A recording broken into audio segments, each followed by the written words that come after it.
और ये संगठन राष्ट्रीय किसान मोर्चा पूरे ऑल इंडिया में लगभग हम चला रहे हैं। ये राष्ट्रीय किसान मोर्चा भारत के केंद्र शासित राज्य से 36 राज्यों में 31 राज्यों तक इस संगठन का विचार, आइडियोलॉजी और इसकी चर्चा, इसकी आवाज पहुंच चुकी है देश के 31 राज्यों में। 573 जिलों तक इसकी आवाज पहुंच चुकी है।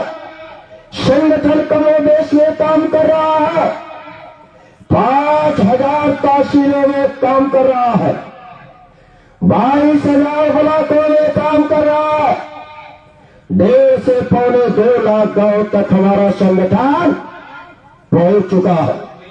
सबसे बड़ी संगठन की खूबी है कि ये संगठन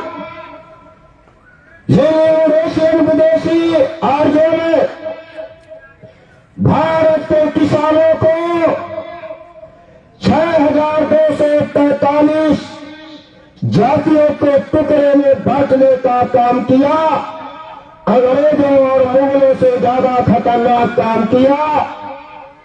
ऐसे टूटे हुए, बिखरे हुए बहुजन समाज के इस देश के मूल निवासी कमेरा परिवारों में से 3300 जातियों का संगठन चला रहा हूं। कमोबेश में 3300 जातियां हमारे साथ है। ये संगठन SC, ST, OBC, इनसे कन्वर्टेड और बचे हुए MP, DNT, VNT, SC schedule caste अनुसूचित जात, ST शेड्यूल ट्राइब अनुसूचित जनजात, OBC अदर बैकवर्ड क्लासेस यानी अन्य पिछड़े वर्ग, पिछड़ी जाति, और इनसे धर्म परिवर्तित जो माइनॉरिटी है, अल्पसंख्यक धार्मिक जन है, जैसे जैनिस्ट है, बौद्धिस्ट है, सिख है, ईसाई है, लिंगायत है और इस्लाम को मानने वाला हमारा मुसलमान भाई है। ऐसे 85% से अधिक यानी शोषित वंचित 90% के लोग हमारे साथ काम करने के लिए तैयार हो गए हैं। हम लड़ाई 3.5% जालिम के खिलाफ है और 94% जो भारत है शोषित पीड़ित है, चाहे बड़ बेस्ता के तहत पीड़ित है, चाहे जाति बेस्ता के तहत पीड़ित है, और इस कथित आजाद भारत में आज भी गुलामी से बदतर जिंदगी जी रहे। इस देश के शासकवाद सत्ताधारी तमाम स्लोगन दिए, ये लोग हमारे लोगों को उलझा कर रखे हैं और समय खेल कर रहे हैं। यही संघ के लोग, यही भाजपा के लोग कहते थे सोनिया गांधी विदेशी है। क्या नारा देते थे? सोनिया गांधी विदेशी है। अपनी विदेशी पना छुपाने के लिए ये तमाम ऐसे सामरिक मुद्दे देते हैं उलझाने के लिए। कभी ये कहते हैं, कांग्रेस वाले कहते हैं, सोनिया के खेमे वाले कहते हैं, पंडित जवाहरलाल नेहरू के पोते पर पोते कहते हैं संघ मुक्त भारत। और ये दुनिया का सबसे बड़ा सरगना जो नागपुर में आतंकवादी बैठा है, उसका नाम है मोहन भागवत। क्या नाम है? मोहन भागवत। उसके चेले चपाटे कहते हैं कांग्रेस मुक्त भारत। एक कहता है संघ मुक्त भारत, एक कहता है कांग्रेस मुक्त भारत और हम कहते हैं एक बचे खुचे विदेशी मुक्त भारत होगा, बचे खुचे विदेशी मुक्त भारत होगा। ये किसान पुत्र महामानव गौतम बुद्धा की भूमि भारत है। एक किसान प्रतिपालक, किसान कुर्बानी छत्रपति शिवाजी महाराज का भारत है। ये किसानों के असली नेता, शिक्षा के अग्रदूत, सामाजिक क्रांति के प्रणेता राष्ट्रपिता ज्योतिराव फुले जी की भारत भूमि है। महिलाओं का प्रथम शिक्षिका माता सावित्रीबाई फुले का भारत है। एक बिरसा मुंडा का भारत है। टट्या ये टमटा का भारत है। ये साहू जी महाराज का भारत है। ये बाबा साहब अम्बेडकर, डॉक्टर बाबा साहब अम्बेडकर का भारत है। संत कबीर का भारत है। रविदास का भारत है। गुरु नानक का भारत है। और ये पेरियार ललई सिंह यादव का भारत है। संत तुकाराम का भारत है। ये संत गाडगे बाबा का भारत है। ये ब्राह्मणों का भारत भैया, ये यूरेशिया विदेशी ब्राह्मणों का भारत नहीं है। भारत भारतीयों का है, मूलवासियों का भारत है, किसानों का भारत है। मगर एक किसान प्रधान देश को, एक कृषि प्रधान भारत देश को, ये अच्छे दिन वाले एनडीए की सरकार गौतम अडानी जैसे 27,000 बहुराष्ट्रीय कंपनियों को सौंपने का मन बना लिए है। जो नेहरू आजाद भारत का प्रथम प्रधानमंत्री हुए थे अंतरिम गवर्नमेंट के, और 1947 से 15 अगस्त 1947 से 26 मई 1956 तक एक छत्र राज बेईमानी से किए हैं, बेईमानी से किया है। जो चुनाव हुआ था कांग्रेस के राष्ट्रीय अध्यक्ष का, जो शर्त था कि अंग्रेज जाने वाले हैं, जाएंगे, अब जरूर भारत में टिकने वाले नहीं है, तो देश कौन चलाएगा, तो तय हो गया था सरदार वल्लभ भाई पटेल इस देश की हुकूमत संभालेंगे। लेकिन Gandhi and Congress high cast के लोगों ने सरदार पटेल को भारत का प्रधानमंत्री नहीं बनने दिया। अगर भारत के प्रधानमंत्री सरदार वल्लभ भाई पटेल होते तो आज भारत की ये विविधता नहीं होता। आज वैसे काम सूची 5 और 6 स्वायत्त का राज स्थापित हो गया होता, लेकिन प्रधानमंत्री आयोग नेहरू को जिसे कांग्रेस की वर्किंग कमेटी 14 मेंबरों ने पटेल को 13 वोट दिया था, और सर नेहरू को उत्तर प्रदेश का त्रिपुरारी नाम का विदेशी ब्राह्मण अपने ब्राह्मण को 1 वोट दिया था। दुर्भाग्य है इस देश का कि 1 वोट पाने वाले को गांधी ने भारत का कांग्रेस का राष्ट्रीय अध्यक्ष बना दिया, वो भारत के प्रधानमंत्री बन गए।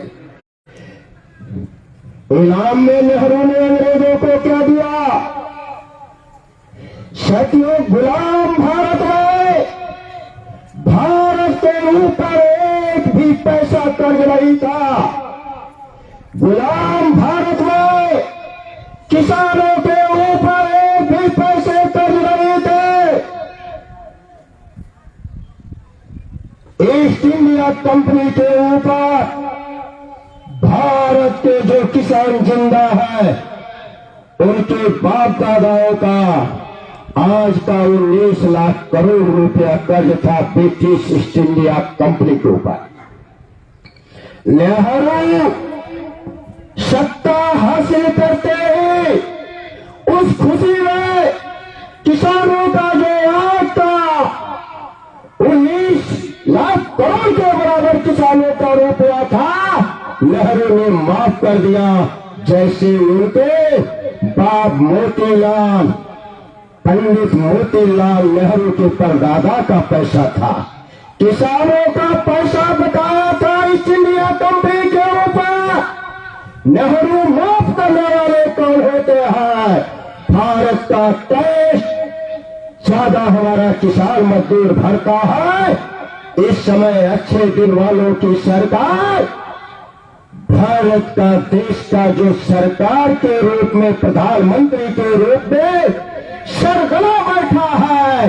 अमृत महोत्सव 15 अगस्त को मनवाता है, पूरे देश में जबरदस्ती अमृत महोत्सव मनवाता है और अडानी का गौतम अडानी का 1000 लाख करोड़ माफ कर देते हैं। कौन होते हैं वो माफ करने वाले?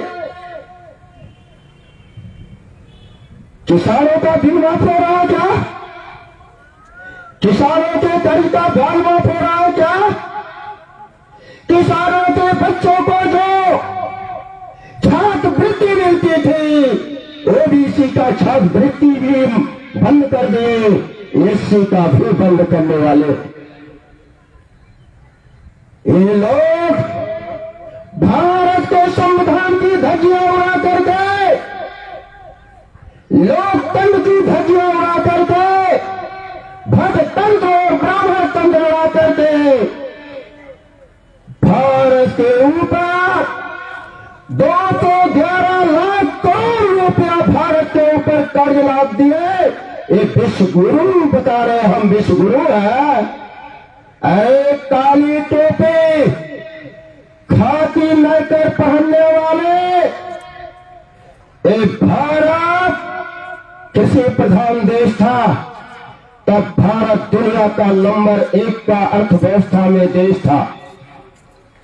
गुलाम भारत 2017 में भारत का 1 रुपया अमेरिका के 1917 में गुलाम भारत में भारत का 1 रुपया अमेरिका के $13 के बराबर था। यानी हम अंग्रेजों से अमेरिका से जो दुनिया का सबसे बड़ा विकसित देश है, उससे हम रुपए के मामले में 13 गुना आगे थे।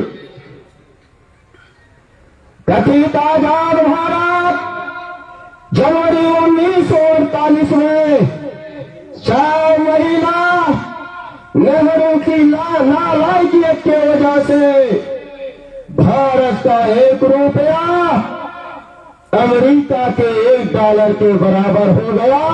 यानी हम 4 महीना आजाद भारत में 13 गुना अमेरिका से पिछड़ गए।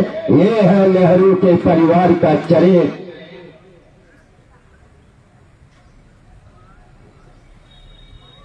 ये है 1967 में गेहूं का न्यूनतम समर्थन मूल्य जो हो रहा है, एमएसपी की गारंटी का कानून, मिनिमम सपोर्ट प्राइस का जिसे कहते हो, किसान आज भी मांग कर रहा है कि दोनों सदनों में, लोकसभा और राज्यसभा में अध्यादेश पास करो और कानून बना करके दे दो, मगर ये देने वाले नहीं है। 1967 में गेहूं का न्यूनतम समर्थन मूल्य 76 रुपये प्रति क्विंटल था। डीजल का दाम 38 पैसा प्रति लीटर था। यानी हमारा किसान 1 किलो गेहूं बेचता था, देश का किसान 2 लीटर डीजल पाता था। आज डीजल 100 पार हो गई। अलग अलग राज्यों में अलग अलग रेट का है। कोरोना पीरियड में 28 दिन तक लगातार डीजल बढ़ा, 28 दिन तक बढ़ा। और 2014 में ये जो स्मृति ईरानी है, ये क्या बोली? महंगाई महंगाई महंगाई चूड़ी भेजी। जब 65 रुपया लीटर था तो ये चूड़ी भेज रही थी गैस पर, महंगाई पर हल्ला बोल रही थी। आज गैस कितने का पार हो गया? तो ये जो जालिम यूपीए एनडीए है, जालिम यूपीए एनडीए, यूपीए का नेतृत्व कांग्रेस रूपी ब्राह्मण करते हैं, एनडीए का नेतृत्व भाजपा रूपी जालिम ब्राह्मण करते हैं, सीपीआई सीपीएम कम्युनिस्ट का नेतृत्व ये पश्चिमी बंगाल के चटर्जी मुखर्जी बनर्जी और केरला के ओझा पोझा पाजी अजी ये सब करते हैं, ब्राह्मण करते हैं। जयललिता तृणमूल की कांग्रेस चलाती है, वो भी ब्राह्मण है। 7 नेशनल स्तर की पार्टियां ब्राह्मणों की। मल्लवर काशीराम साहब ने सिर्फ एक पार्टी बनाया था, बहुजन मुक्ति पार्टी बहुजनों का, उसे भी ब्राह्मणों ने खत्म कर दिया। आज देश में लोकतंत्र नहीं है, देश में नौटंकी का अंदर भटतंत्र। 1848 में ज्योतिराव फुले ने कहा था, ऐ किसान भाइयों तेरे 2 दुश्मन है। ज्योतिराव फुले ने कहा था, ऐ किसान भाइयों तेरे 2 दुश्मन, एक सेठ जी है, दूसरा भट्ट जी है। सेठ जी भट्ट जी ये दोनों आपको लूट रहे हैं। अगर 1848 में हमारे पुरखे पूर्वज ज्योतिराव फुले की बात मान लिए होते या उनकी लिखी हुई किताब किसान का कोरा पढ़ लिए होते या गुलामगिरी पढ़ लिए होते तो आज उनकी नस्लें आजाद भारत का हुक्मरान होता और अफगानिस्तान, पाकिस्तान, बर्मा, रंगून, श्रीलंका, पूर्वी पाकिस्तान एक भारत में होता और ये भारत पाकिस्तान का झगड़ा भी नहीं होता। ये यात्रा चला रहे हैं भारत जोड़ने का। अरे ड्रामा क्यों करते हो? पाकिस्तान और भारत को पंडित जवाहरलाल नेहरू और गांधी ने बांटा है।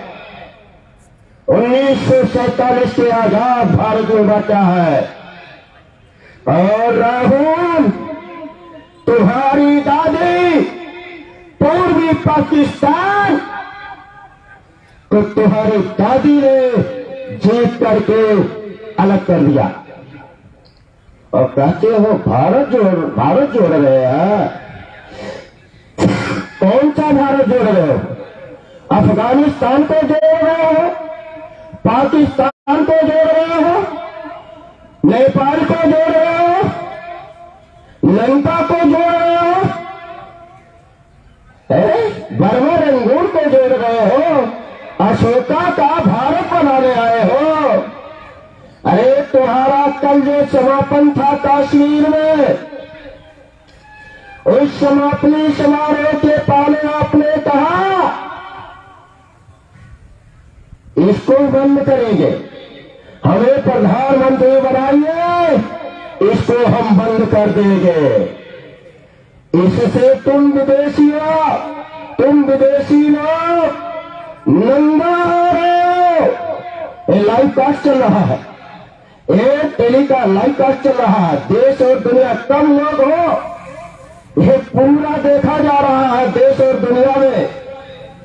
सोशल मीडिया फर्स्ट मीडिया, ये जो अड़तीस अडानी अंबानी की रफेल मीडिया है, बताओ अडानी अंबानी की 38 रखेल मीडिया है, ये ब्राह्मणों की मीडिया है, print media, electronic media, television channel का जानलेवा हो गया है। इसे अगर ये ना होता तो आज सरदार चौधरी रामचंद्र वर्मा आपके छत्तीसगढ़ में परिवर्तन यात्रा राष्ट्रव्यापी चलाने लायक नहीं होता। कहां किस गैस के चंबर में होता आप लोग पता नहीं पाते। समझ रहे हो? ये परिवर्तन यात्रा 19 नवंबर 2019 से चली, 84 दिन तक उत्तर प्रदेश के 75 जिलों में चली, 18 कमिश्नरियों में। 80 नवंबर आप पार्लियामेंट 403 असेंबली रहा, वहां से ये यात्रा चल करके बिहार में लॉकडाउन आ गया। उसी के दरमियान लॉकडाउन लाना पड़ा इस यात्रा से घबरा करके, मगर रोक नहीं पाए। और लॉकडाउन में भी ईवीएम मशीन की अर्थी हम निकलवाए थे 18 मंडल के, 18 जिले के, 18 बड़े गांव में ऐसे फोर्स लगती थी। ईवीएम मशीन में प्राण बचता है ब्राह्मणों का। ईवीएम मशीन में कांग्रेस और भाजपा का प्राण बचता है। देश में 2 ही गठबंधन है, एक यूपीए गठबंधन, एक एनडीए गठबंधन। बकिया हमारे जो पूरा पेट के उपजे हुए जाति नेता है वो यूपीए एनडीए की राजनीतिक हलवाही कर रहे हैं। इससे कुछ होने वाला नहीं है।